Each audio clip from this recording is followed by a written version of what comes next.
চরিত্রের বদনাম সহ্য করতে না পেরে চরম সিদ্ধান্ত নিয়েছে ইচ্ছে পুতুলের মেঘ। হাসপাতালে এখন জীবন মৃত্যুর লড়াই লড়ছে সে। প্রত্যেক মুহূর্ত উৎকণ্ঠায় কাটছে দর্শকদের।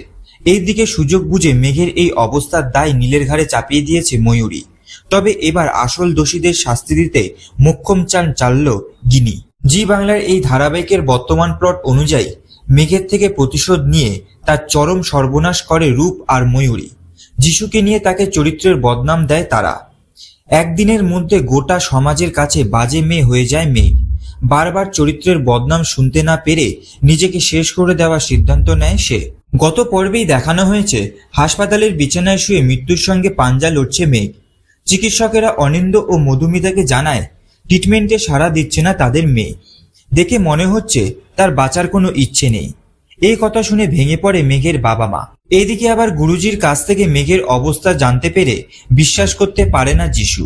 বন্ধুর এমন অবস্থা কথা কল্পনা করে ভেঙে পড়ে সে। এরপর মেঘকে দেখতে হাসপাতালে যাওয়ার কথা ঠিক করে যিশু। অন্যদিকে মেঘের এই অবস্থার জন্য যারা দায়ী তাদের থেকে বদলা নেবে বলে ঠিক করে গিনি। রায়চকের রিসর্টে যা ঘটেছিল তার পিছনে যে রূপ আর ময়ূরী আছে সেটা আগেই জেনে গিয়েছিল সে। এবার আসল দোষীদের হাতে নাতে ধরার পরিকল্পনা করে নীলের বোন। আজকের পর্বে দেখা যায় রূপের এক বন্ধুর সঙ্গে হাত মিলিয়ে সমস্ত সত্যি ফাঁস করার প্ল্যান করে গিনি। বন্ধুর সঙ্গে কথা বলার পর গিনি বলে অপারেশন মেঘের বদলা।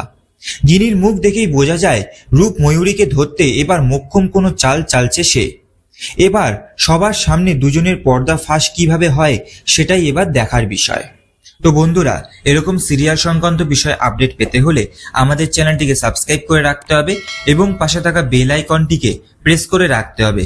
দেখা হচ্ছে পরবর্তী একটি ভিডিওতে। সবাই ভালো থাকবেন।